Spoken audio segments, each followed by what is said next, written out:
इस मस्जिद के नीचे मंदिर बताया 15 फुट नीचे, और ये बताया जाता है यहाँ आतंकवादियों को ट्रेनिंग दी जाती है। ये कोई बाहर की जगह नहीं है। हिंदुस्तान के अंदर उत्तर प्रदेश के अंदर दारुल उलूम देवबंद है। देवबंद के अंदर हम आए हैं और आप लोगों को एक बात बता देते हैं, इस वीडियो को पूरी देखना और आज आप लोगों के सामने इसकी हकीकत होगी। इतना कहना चाहूँगा, इस वीडियो को डिलीट होने से पहले ही सभी जगह शेयर कर देना, क्योंकि आज के टाइम पे हमारी वीडियो को डिलीट कर दिया जाता है सोशल मीडिया से। आओ वीडियो देखते रहो, पूरी वीडियो गौर से देखना है, एक एक बात को सुनना है। आज देवबंद हम आए थे, हमारे जो अरशद मदनी साहब हैं उनसे गाय के बारे में चर्चा करने की। जो गायें हैं ना, गाय को राष्ट्रीय पशु घोषित किया जाए, उस चीज़ पे लेके काफ़ी चर्चा हुई। अब हम एंट्री कर लेते हैं। यहाँ पे सामने आप लोगों को ये जो लाल गेट दिखाई दे रहा है, ये गेट बनवाया था बादशाह ज़ाहिर शाह, जो अफगानिस्तान के वजीर आजम थे 1957-58 के टाइम पे। इस गेट के अंदर से हम एंट्री करके आज आप लोगों के सामने पूरा का पूरा दारुल उलूम देवबंद दिखाते हैं। और हिंदू मुसलमानों के बीच में जो भी भरम है वो भैया आज गौर से इस वीडियो को देख लेना। सबसे पहली चीज़ तो ये है, ये वो जगह है जिस जगह पे आके महात्मा गांधी ने 1947 के अंदर हिंदू मुस्लिमों की मीटिंग की थी। और उस मीटिंग में ये फैसला लिया गया था कि भाई हमने लड़ाई एक साथ लड़नी है। जवाहरलाल नेहरू ने प्रधानमंत्री बनने के बाद एक बात कही थी कि आज़ादी की लड़ाई में सबसे बड़ा जो योगदान है वो दारुल उलूम देवबंद का है। ये बातें अगर उन लोगों ने बोली हैं तो कोई खास बात होगी। सबसे पहले तो हम गए, यहाँ सबसे बड़ी लाइब्रेरी है इस वक्त की, इस टाइम की, जो सदियों पुराने इतिहास को समेटे हुए है। ये क्या देख लिया हमने इस लाइब्रेरी के अंदर, यहाँ पढ़ाई मुस्लिमों की होती है और इतिहास हिंदुओं का भी पढ़ाया जाता है। आओ सुनो और देखो, वीडियो पूरी देखना। वो मस्जिद भी दिखाएंगे जिसके नीचे मंदिर है, पहले इसको गौर से सुनो। अब इस वक्त हम देवबंद में हैं, जहाँ पे हिंदुस्तान का सबसे बड़ा मदरसा है और कोई हज़ारों बच्चे यहाँ पे शिक्षा लेते हैं। और मदरसे के अंदर हम आते हैं तो काफ़ी है ना, कुछ मतलब कि वहम फैलाया जाता है कि यहाँ पे आके खाली जो मुस्लिम होते हैं उन्हीं के बारे में आप लोगों को शिक्षा मिलती है या शिक्षा दी जाती है। मदरसे के अंदर मेरे साथ में मेरे मुस्लिम साथी हैं। शुभ नाम अपना? शादाब भाई। अपना शुभ नाम? मोहम्मद शोएब भाई। और शादाब और शोएब से पूछेंगे, शोएब भाई ये किस चीज़ की किताब है? देखिए, आप यहाँ पर लाइब्रेरी में आए हैं और आपने दारुल उलूम को अपनी आंखों से देखा है और चीज़ें आपको ऑन रिकॉर्ड भी दिख रही हैं। ये यजुर्वेद है। यजुर्वेद तो मेरे हिसाब से हिंदुओं की नहीं होती। जी, ये तो होती है ना, हिंदुओं की जबान अच्छा होती है। ये ऋग्वेद है। ये ऋग्वेद है। ये ऋग्वेद है।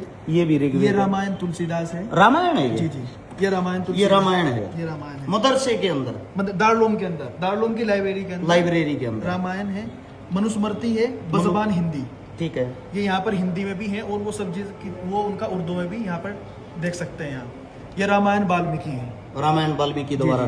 जी ये विष्णु मनुस्मृति है। ठीक है, ये ग्रंथ साहब बज़बान अंग्रेजी में ग्रंथ साहब की है, ग्रंथ साहिब की। जी ये, और इसी तरह ये कुरान करीम है, कुरान। जी ये तौरात है, ये भी कुरान है। ठीक है, और इसी तरह दूसरे फलसफे की किताबें भी यहाँ पर हैं। ये इंजील है, ये भी इंजील है अरबी में, ये ज़बूर है। हम जिस जगह पे खड़े हैं ये वो पवित्र जगह है। 1947 की जो क्रांति हुई थी, देश की आज़ादी की जो अंतिम लड़ाई थी, जिसमें हिंदू और मुस्लिमों ने मिलकर लड़ाई लड़ी थी, उसका जो फैसला हुआ था वो यहीं इसी सरजमी पे बैठ के हुआ था। और आज कुछ ऐसे मूर्ख इंसान हैं जो राजनीति के भाव में बह के इन चीज़ों को भी जाति और धर्म और मजहब से जोड़ देते हैं। मैं आप लोगों को एक बात बताता हूँ, आप अल्लाह के घर जाओ या मंदिर में जाओ या गुरुद्वारे में जाओ, शिक्षा आपको कहीं ये नहीं मिलेगी तोड़ने वाली, शिक्षा मिलेगी आपको जोड़ने वाली। लेकिन कुछ मूर्ख इंसान होते हैं, वो हर धर्म हर जाति के अंदर मिलते हैं, जो जानबूझ के कुछ गंद फैलाते हैं, इन चीज़ों को तोड़ मरोड़ के पेश करके दिखाते हैं। जैसे कि अब ये बोल देंगे ये ग्रंथ हैं, ये रामायण है, तो ये इस भाषा में क्यों लिखी हुई है? उसका कारण है क्योंकि हमारे साथ में जो मुस्लिम साथी खड़े हैं वो इसको आसानी से इस भाषा में पढ़ सकते हैं। अब वो ग्रहण इन सब के ज्ञान को करते हैं, टोटली बातों के अंदर सेम ज्ञान है, फर्क थोड़ा सा शब्दों का होता है, थोड़ा सा समझने का होता है। तो आप लोगों से भाई क्या कहना चाहते हैं? हर्षिकारा साहब, जिस तरह से आप काम कर रहे हैं, सबसे पहले तो आपको मुबारकबाद। आप यहाँ पर आए, वक्त निकाल कर आए और आप एक चीज़ों को बहुत डीपली आप चीज़ों को देख रहे हैं। एक मैं आप ही से सवाल करता हूँ काउंटर क्वेश्चन कि जिस तरह से एक ब्लेम दारुल को स्पेशली इस दौर में दिया जाता है कि यहाँ पर आतंकवाद की तालीम दी जाती है और लोगों से न जाने किस किस तरह से वेपन का भी बताया जाता है कि यहाँ पर रखे जाते हैं और वो फुला चीज़ें सब चीज़ें हैं, तो आप देख रहे हैं, आप मुझे ज़रा सा बता दीजिएगा घूमने के बाद आपको कोई इस तरह की चीज़ नज़र आए तो। मैं आप लोगों के साथ प्यार प्रेम से जो रहता हूँ ना, मैं तो हिंदू परिवार के अंदर जन्म ले रखा है, मेरे कोई मुस्लिम नाम मिला हुआ, मेरे कोई हर्षुद्दीन कहते हैं, जब मेरे कोई दिक्कत आपत्ति नहीं है। बिल्कुल, आप यहाँ पर हैं, अभी घूम रहे हैं, आप इकले जा करके दारुल उलूम के किसी भी एक कैंपस में किसी भी एक क्लास को आप देखकर आप जा सकते हैं, कोई आपको परमिशन लेने की जरूरत नहीं। मैं पूरे मुस्लिम परिवार के बीच में, दारुल उलूम के बीच में अकेला घूम रहा हूँ। मेरे साथ में सिर्फ और सिर्फ 3 से 4 हिंदू हैं। टोटली यहाँ की जो आवाम है, जनता है, मुस्लिम है। और मेरे से कोई ये भी नहीं पूछ रहा भैया आप यहाँ कैसे घुस गए, ये तो मुस्लिमों के लिए है, आप यहाँ किस लिए आए हो। यहाँ पे जो प्यार प्रेम मिल रहा है, यहाँ पे जो सादगी है, यहाँ पे आज भी 1947 से पहले का जो भारत है वो देखने लायक, आप लोगों को देखना चाहिए, देखने से ही सीखते हो। सुनी सुनाई बातों से नहीं, कानों के कच्चे मत बनो। राजनीतिक आदमी कोई भी हो, उसको सिर्फ और सिर्फ वोट से जोड़ के राजनीति करनी है, वो आपको उसी नजर से देखेगा, उसी नजर से दिखाएगा।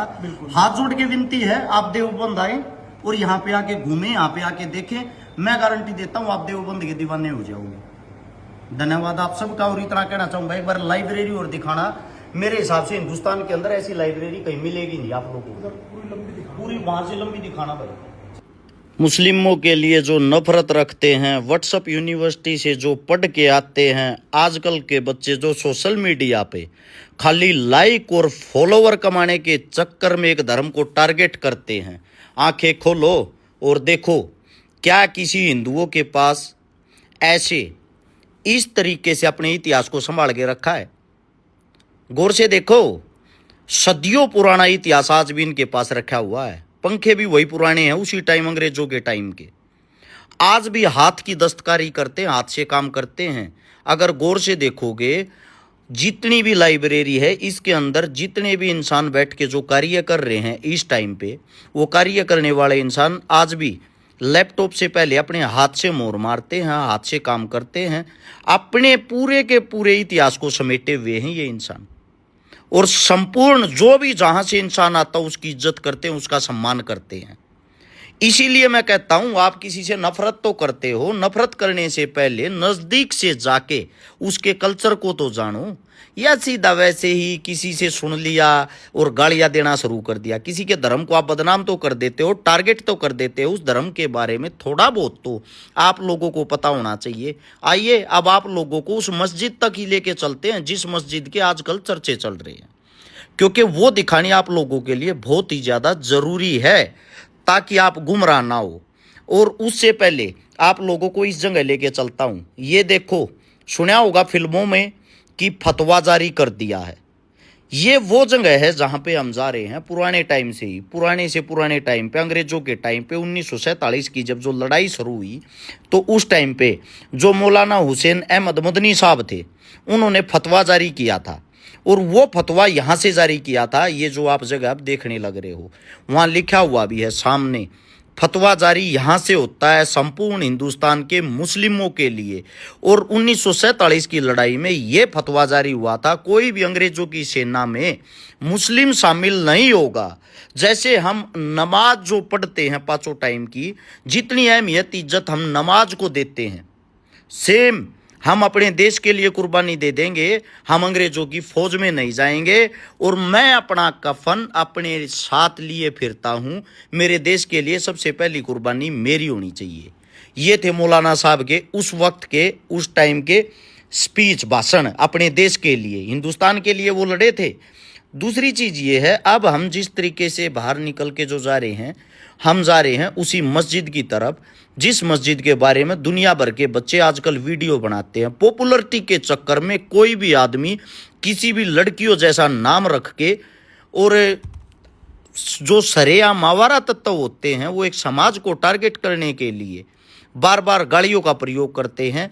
और वो समाज को जो तोड़ने का कार्य करते हैं, उन लोगों ने ना तो कभी आज़ादी की कोई लड़ाई लड़ी, ना उनके बड़ों ने कोई लड़ाई लड़ी। वो इंसान हैं जो सिर्फ और सिर्फ किसी धर्म को टारगेट करके लाइक और फॉलोवर कमा सकते हैं।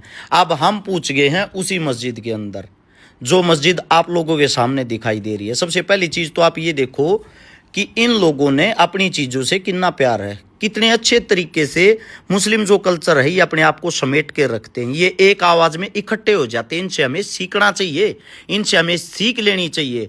आप लोग आज भी जातियों में बटे हुए हो, आप लोग आज भी एक दूसरे को टारगेट करते हो, आप लोग आज भी एक दूसरे को देख के चिढ़ते हो, घिन करते हो। लेकिन मुस्लिम जो कल्चर है, मुस्लिम जो इंसान है, वो एक दूसरे से कितना प्रेम करते हैं। भले ही वो एक दूसरे से फर्क मानते हो, लेकिन आपको महसूस नहीं होने देंगे। ये वो मस्जिद है जिसके नीचे मंदिर बताया जा रहा है। इस मस्जिद के बारे में थोड़ा सा मैं आप लोगों को बता भी देता हूं ताकि आप लोगों को पता लग जाए, क्योंकि मस्जिद के आजकल चर्चे हैं। तो मस्जिद कोई ज़्यादा पुरानी है नहीं, ये ना ये किसी औरंगजेब ने बनाई, ना ये किसी अकबर ने बनाई, ना ये किसी बाबर ने बनाई। ये मस्जिद, इसका कार्य 14 अप्रैल 1986 से शुरू हुआ था और इसको बनने में पूरी तरीके से 20 साल लगे। यानी कि मस्जिद 2006 के आसपास बनकर पूरे रूप से तैयार हुई है। ये मंदिर मस्जिद के अंदर का ढांचा है। अब सोचने का विषय ये है, जब ये 2006 में ही बनी तो इसका मतलब ये तो 20 साल पुरानी ही हुई। अब ये 20 साल पुरानी जो मस्जिद है, इस 20 साल पुरानी मस्जिद के अंदर भी आप लोग कैसे ये बोल देते हो कि ये किसी मंदिर को तोड़ के बनी हुई होगी, है? यानी कि कुछ भी आप लोगों को बस अलूल जलूल फैला के ये जो भाईचारा है इसको तोड़ना है। ये देखो, मेरे चारों तरफ से मुस्लिम होंगे, मैं इकलौता इनके बीच में होऊंगा। मेरे को कितना प्रेम दे रहे हैं, कितना प्यार दे रहे हैं। अगर एक मुस्लिम टोपी लगा के किसी मंदिर में घुस जाए ना, उसी खबर को बड़ी बना के और उसका इतना अपमान कर दोगे, इतना अपमान कर दोगे जिसकी कोई हद नहीं, और फिर बोलते हो कि हर्ष मंदिरों के खिलाफ बोलता है। मैं मंदिरों के खिलाफ नहीं हूं, मैं अपने कल्चर से प्यार करता हूं। लेकिन वहां वीवीआईपी जो लाइनें लगती हैं, 1100-2100 जो रुपए लेते हैं, यहां वो कल्चर नहीं है। यहां भिखारी हो या राजा, सब एक ही साथ बैठ के नमाज अदा करते हैं। यही हमने इनसे एकता सीखनी चाहिए। भिखारी हो या राजा, जिसके सीधे डायरेक्ट मंदिर के अंदर दर्शन हो। अब हम नीचे चल रहे, इसके 15 फीट नीचे बताते हैं कि इसके 15 फीट नीचे पहले मंदिर था। अब हम यहां से नीचे की तरफ एंट्री कर रहे हैं और हम नीचे गए तो नीचे क्या, बेसमेंट में पहुंच गए। 20 फुट नीचे तो बेसमेंट है। मंदिर 15 फुट नीचे बता रहे थे, 20 फीट नीचे तो यहाँ पे कार्य करने वाले, जो इसके अंदर कार्य करते हैं, साफ सफाई करते हैं, वो इंसान रहते हैं। और इसकी जो नींव है वो लगभग 20 फीट और नीचे से उठ के आई है। यानी कि 40 फुट नीचे तक तो कोई मंदिर ही नहीं है। ये उसका प्रमाण, उसका सबूत आप लोगों की आंखों के सामने है। दूसरी चीज ये है, चलो मान लिया आप लोगों को यहां मस्जिद बनने से पहले मंदिर था, लेकिन उस मंदिर से पहले भी तो कुछ ना कुछ होगा। क्योंकि सबसे बड़ी चीज ये है, अगर मस्जिद खोदोगे, चलो मान लिया मंदिर निकल आया, मंदिर को खोदोगे तो उसके नीचे जो जमीन निकल के आएगी, वो जमीन असलियत में किसान की है, उसका मालिक किसान है। यानी कि खाली जो जमीन रही है इस सृष्टि पे, इस धरती पे, उस खाली जमीन के ऊपर ही इंसानों ने कुछ ना कुछ बनाया है। अब कुछ ना कुछ वहां बनाया है तो ऐसे ही मस्जिद बन गई, कहीं मंदिर बन गया, कहीं मकान बन गए। यानी कि ये सारी बातें बेबुनियाद है, झूठी हैं। और मैं हिंदू होने के नाते भी एक बात कहता हूं भाई, मेरे मुस्लिम साथियों पे, भाइयों पे अगर कोई आवाज उठाएगा, उंगली उठाएगा, मैं इनके साथ खड़ा हूं। इसलिए खड़ा हूं, मेरी गाय को राष्ट्रीय पशु बनाने के लिए सबसे पहले मुस्लिमों ने आवाज उठाई है।